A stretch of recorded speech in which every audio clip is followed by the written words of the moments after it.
Hello, I'm Svitek, 360 Creative Coach, and welcome to my vlog, where it is both my mission and my pleasure to highlight my creative journey in hopes of inspiring you, giving you specific takeaway. All that way, your journey can be at least a little bit easier. Now, before we fully dive in, I would love to invite you to subscribe if you haven't already. That way you get all the various lessons and episodes that I put out right when I put them out. Thank you if you just did, and thank you if you already were. It truly does mean a lot to me, as I hope it does to you. Now, also, before I jump into things, I'm not sure if you can hear the LA rain. Yes, it does rain in LA. In fact, for most of 2024, there's been a lot of rain. And it's not just rain right now, it's hail. So if you hear that in the background, that's what that is. It's hail in LA. Go figure. But without further ado, so this past week in terms of what I've been up to, it continues to be the primary focus of my creative work is The Arbiters, which is an animated feature fantasy project that I've been working on and moving forward on in terms of the development phase. And a big component of this past week was finalizing the casting for our proof of concept teaser. And pretty much every role was kind of solidified that we needed, right? In terms of the teaser, it's a pared down version of all the people that would be in the full movie, with the exception of one of the main characters. And so we'd been searching for a while now through casting websites to find the right fit. And it came down to 3 people that we really liked. And the way it worked for me was one of my producers, Astoria Hill, she was the one sort of coordinating everything, and the rest of us, all we were really judging anyone on was based off of the quality of their voice. Because it's an animated movie, we're looking for that primarily, as opposed to, do they fit the role looks-wise, or anything else, right? So, I didn't know what anyone looked like or things of that nature. All I knew was just their voice. And so we had come down on to 3 people that we, thought could do the role well. And so it became time to, all right, well, let's do a meet and greet, right? So you can consider it a callback, but it wasn't about having them read the lines necessarily. It was for us to get to know each other, me to answer any questions, explain what our process is, see if they're on board with that. And likewise, if, I get along with them, if we gel creatively, things of that nature, right? And the good news is it was quite a challenging choice because everyone, through their vocal quality fit very well, and also they were enjoyable people, right? And that's what you would hope for, but it certainly makes it challenging in that sense because there's only one role to fill instead of 3 in this case. And so then you kind of work through it, and you're like, okay, well, you gotta make the best choice possible for the movie, for them, and things of that nature. Now, one of the things that, as I was kind of going through it, I was like, okay, you know what? I really like the quality, like the performance of this person and the spirit of this person. And it just got to a point where I was like, okay, I think there's a way where one of these people, though we were looking at him for this role, I think he could actually play this role, and that might suit us better. And the person that we had playing that role at the moment, wasn't necessarily they were more of a stand-in, right? Of people that I knew filling in the slot. So it didn't require a major change, right? And I say that because, in the ideal world, as I've talked about in the past, if you've been following along, is that the people that we sort of cast in this teaser, they would be the ones that would essentially reprise their role when we made the feature film. And to sort of backtrack for clarity, for anyone not in the full know, we're doing this proof of concept teaser as part of a package that we then want to shop around to get the full budget to make the full-length movie, right? But, I can't necessarily guarantee that for anybody, because that's just the nature of this business. And secondly, because we're sort of limited on budget at the moment, we're kind of working with who we have and whatnot. And so when this opportunity came along of like, okay, well, I know we were auditioning for this person, but I think they could be a good fit here. I was like, okay, well, let's go for it. Let me ask this person, see if that's something that they're willing to do and what they think about that, and see if we can even make that work.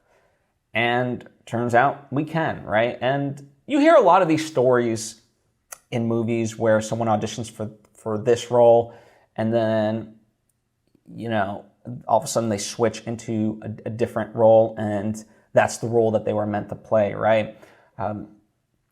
So it's kind of one of those situations, and I look forward to seeing it essentially unfold in that way. So yeah, it's exciting, and now it's a matter of getting everyone to meet, right? Working through the script itself and kind of getting their minds more into it, explaining certain motivations and also kind of what the idea is for the blocking, yada, yada, yada, right? All those different things coming into play. So, and we can do that because, now we know our cast of characters. So that's really exciting to, have in place and kind of have that milestone essentially complete for at least this phase of it. The other aspect, each week we as a team get together and we talk about both logistics and the creative. And we've been focusing in on the main characters, designing them and making sure we all approve and, that they're exactly as we want them to be. And some characters are harder than others, but no character has been harder than the character of Rosa, who is this character that that plays a major role in the telling of this story. I mean, they're all very central characters. There's like 9 main characters, but she in particular, given the nature of her relationship to everyone else, has just kind of been eluding us, right? And so, she started off conceptually one way, and then we were like, okay, well, maybe that's not it. And so then when we swung the pendulum to the other side, and it was like, okay, well, there's just something missing there. And so now we made some progress in our production meeting where we essentially like Frankensteining a Photoshop design where we were like, okay, well, what if she had these kind of eyes? Okay, so we pulled images of those eyes, put it on a face that we liked. And then it's like, okay, well, what about this person's hair? If we put this, okay, you put the hair on top of this face. And it's like, okay, well, what's her body figure and what's her attire? And what if we put, this necklace on her, this bracelet on her, whatever it may be. And so you do this, but it was very like sloppy Photoshop editing. So it's kind of, almost when you make a dream board and you cut out certain things from a magazine and like, piece it together. It was kind of like one of those type of things. And just by the nature of it, like conceptually, like we thought it was okay. It certainly got us further along, but because it was so Frankenstein together, it was hard to judge. And, we were still very much formulating our thoughts. So we were like, okay, let's put a pin on this. Let's regroup. Let's think about it. And we'll resume in the next meeting. And thankfully, one of the people that is on our team that wasn't part of that meeting, but I called him up separately and was like, hey, do you have time this week to get together and essentially sketch out this character? We have a rough idea, but it'd be good to just see not a polished version, right? But just something that's more friendlier to the eye, let's say. I don't know.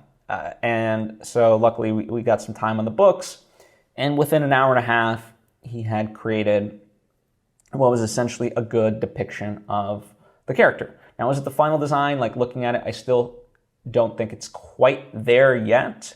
But at least now we can adequately assess it at our next meeting to be like, okay, well, what are the changes that need to like really drive this home?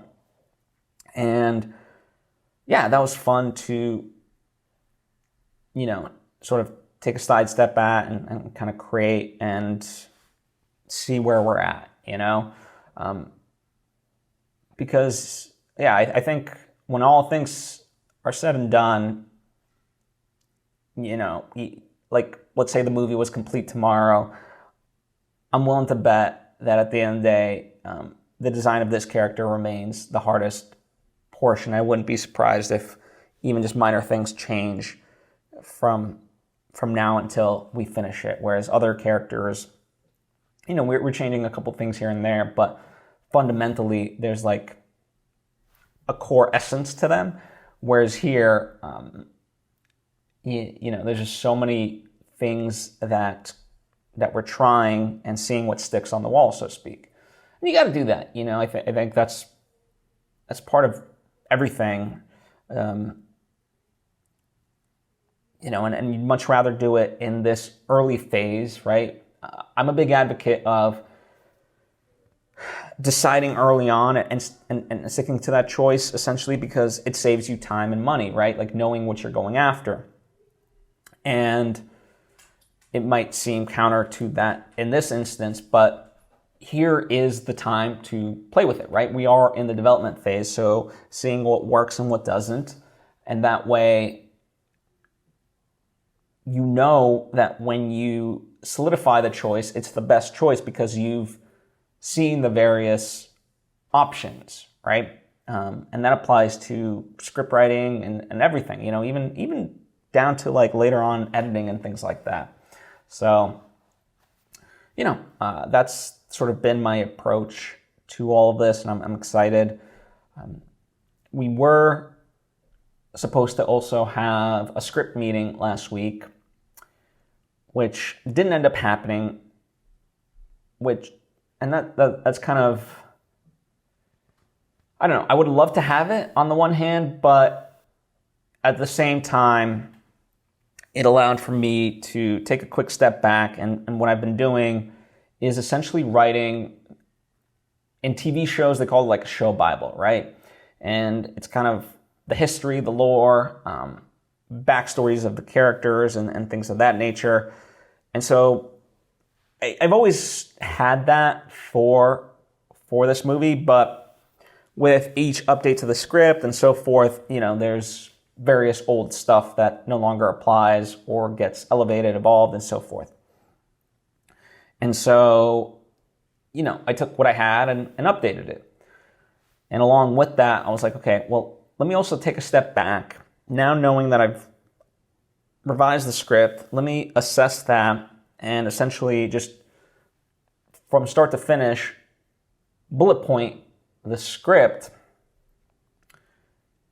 and start to do a rewrite in outline form, because there's changes I want to make, but rather than like dive into, the forest and the trees, so to speak, like, let me just take a bird's eye view first and see if it works conceptually. And I've been sort of working on that. And the funny part is,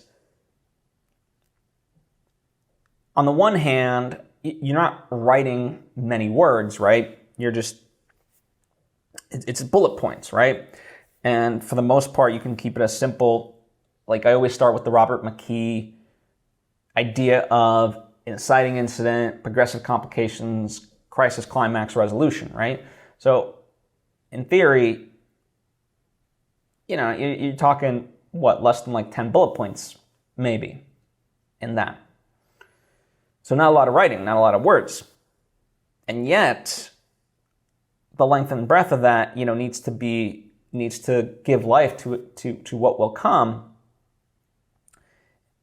And that can be difficult, right? And I bring that up because like those things in particular are very tough to judge the progress of. And so what I had decided for myself was, okay, let me essentially break it up into chunks where I'll, through this outline, I'll draft everything from the beginning to the end of Act 1. And then I'll focus on the start of Act 2 to the Act 2 midpoint. And then we'll break things down from the Act 2 midpoint to Act 3. And then we'll break Act 3 into 2 parts.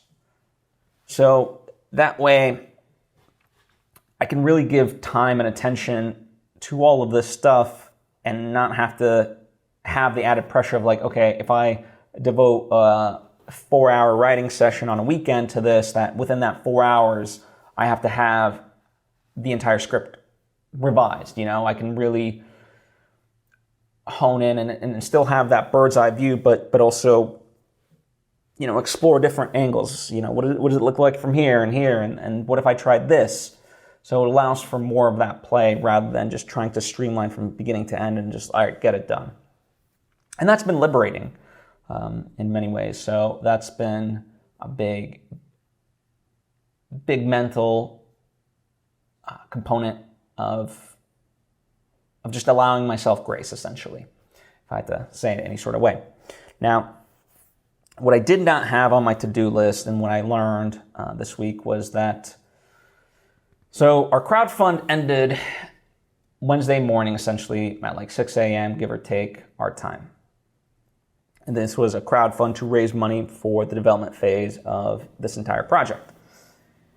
And we had to reach a certain minimum in order to receive any money, right? So we had set our target goal of $30,000, which meant through Seed and Spark, we needed to make 80%, which amounts to $24,000. So we needed to make $24,000 or more in order to get any of that money.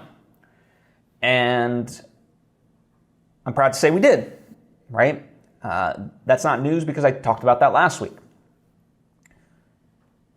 But what was interesting was, okay, so you see this number, you've worked hard to get that amount of money, right? And to eke over the finish line, as it were, just so you can get that money because it's an all or nothing sort of campaign. So had we gotten like $23,999, close but no cigar, you would not get a single penny of that money. Okay, so we did it. Congrats to us. But then on Wednesday, it's like, okay, cool, a weight has been lifted off our shoulders. We can focus on, now what we need to focus on instead of having to, promote and reach out to people. However, so what happens is, because in all or nothing campaigns, a credit card doesn't get charged until the campaign is over. And what that can mean is that even though people are well-intentioned, things can happen and their card could be all of a sudden declined. So there you are, you wake up and $5,000 worth, give or take, I think even more, worth of credit cards were declined. And so now it becomes an outreach fiasco to get in touch with these people, be like, hey, really, really thankful that you pledged. However, your credit card was declined, so do you mind fixing that? And in some sense, you sound like a scammer, sending them a link of like, hey, just click this link and, it'll reprocess your payment and all will be well. And I will say, thankfully, the ideal is, of course, that you have people pledge to you that you don't have a connection to, like that build your own audience, so to speak, and that's the best. pretty much everyone that pledged, with the exception of like one person that we don't know who is, has some sort of connection to the production, right? Whether through me or somebody else. And so, that's, again, the ideal is having people that's just your fan base that you have no connection to, like that would be great. But in this case, it was wonderful because obviously not only did we surpass the minimum amount thanks to all of them, but also because credit cards got declined, we were able to reach out directly instead of just relying on an email that was fed into the system of the crowdfund and so forth. And so luckily, we pretty much got all the pledges minus. We're still waiting on someone that pledged $25, and at the end of the day, if they don't respond to that email, like, okay, fine, it's $25. What I'm gonna do, that sort of thing.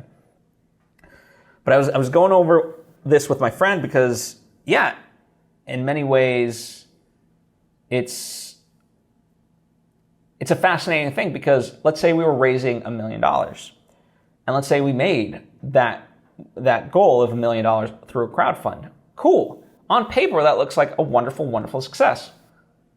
But let's say all the credit cards got declined with the exception of like one, and so you end up getting $10, even though, you had thought you were going to get $1 million.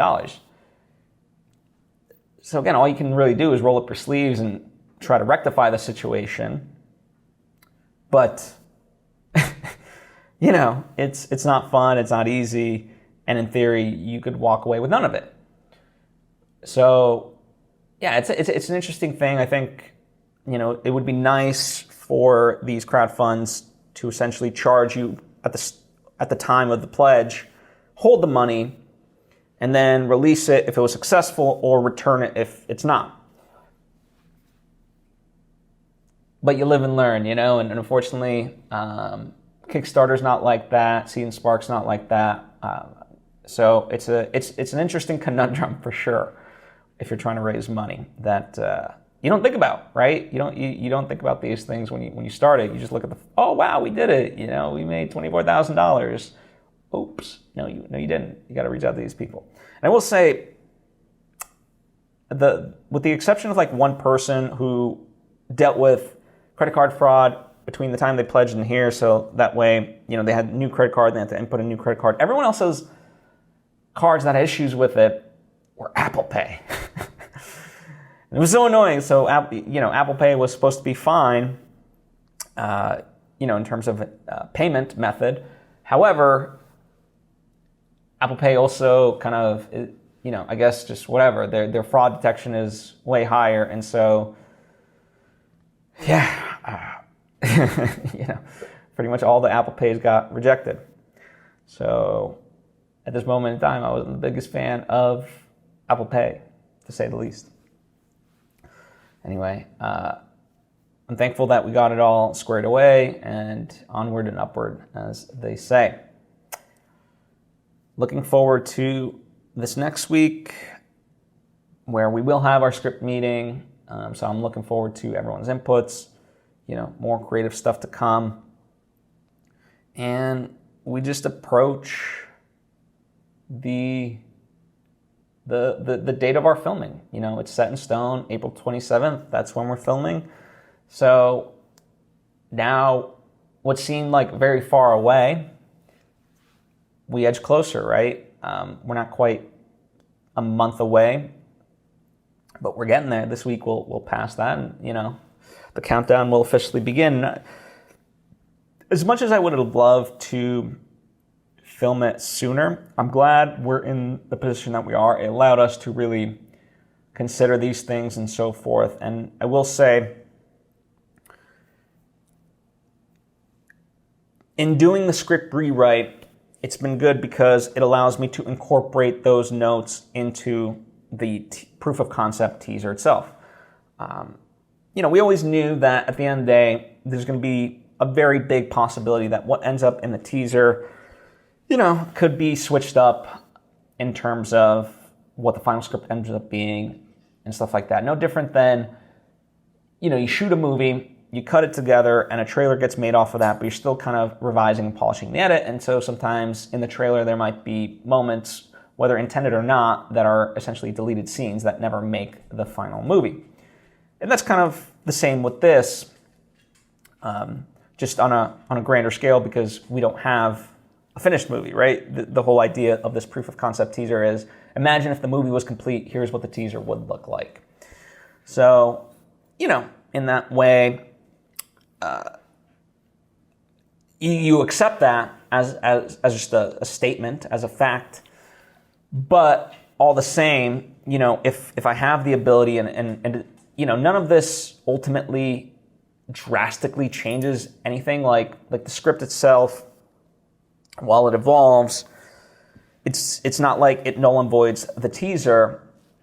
And the changes that are being made, they're I like to say, they're tightening of the screws. And so the aspects of it all they're slightly minor changes. So it's not like all of a sudden we have to rethink the entire teaser or even portions of it. It's just, knowing certain things. So like, for example, if there's a close-up shot of somebody, now knowing a greater level of specificity of, okay, where could they be looking and why? Oh, there's a sense of distrust, in their eyes against this person. So let's make sure we have that as the core emotion of that shot, right? So stuff like that versus before it might have been like, okay, well, they're just kind of looking this way. Well, it's like, why are they looking that way, And it all made sense before, but now it's just, more clear cut and more defined and yada, yada, yada. So I'm looking forward to that.